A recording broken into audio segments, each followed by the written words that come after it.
Glass burnisher is a pretty indispensable tool in my workshop, and I just want to show you a couple of the things that I do with my glass burnisher.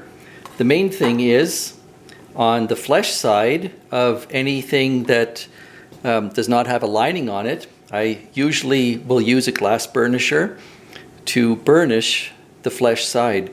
So if this were a real belt, I've already put a little bit of leather balm on here, leather balm with atom wax, and I'll use my glass burnisher to smooth out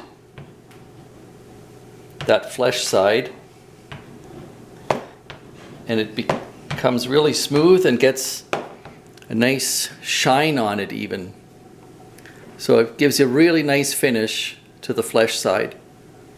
If there are too many long loose fibers on the flesh side, it doesn't work so well, but on most it works really well. Another thing that you can do with your glass burnisher is on the grain side before you tool. I've already cased this here. On the grain side, you don't push quite as hard as when you're burnishing the back, but on the grain side,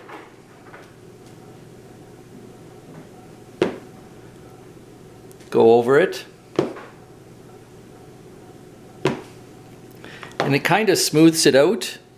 And what it does is it allows the tooling to go better. You get crisper impressions, you get cleaner cuts with your swivel knife, and crisper impressions with your stamps. So there are quite a few people that do that. I don't know if you can see the difference from the side where I just went over it with the burnisher and the one that I didn't. It's definitely a little bit more glossier. It takes out some of the unevenness and definitely helps with getting nice clean impressions with your tooling. Another thing is you can actually pre-stretch your leather, and you do that sometimes on straps or on other things. So I just cased a piece of strap here just to show you. It's pretty much exactly 10 inches long, and oops, sorry, you can do this from both sides, the flesh side and the grain side. Just working it. If you're going to be tooling, I wouldn't do it too hard from the grain side, but otherwise it doesn't matter. And you can still stain after you stretch your leather. Same is true for when you do it before you tool. It still accepts stain, and it actually accepts the stain.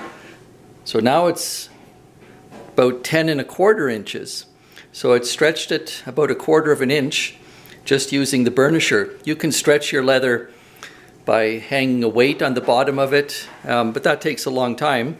This goes pretty fast. One application where you really want to do this is if you're doing stirrup leathers or stirrup fenders, especially the left one, because where people mount on, get on and get off their horse, that one gets stretched a lot more. If it's not pre-stretched, pretty soon your left stirrup is going to be quite a bit lower than the right one. Another thing you can do with your glass burnisher is crease your leather. So if you want a nice crease in your leather, just use your glass burnisher,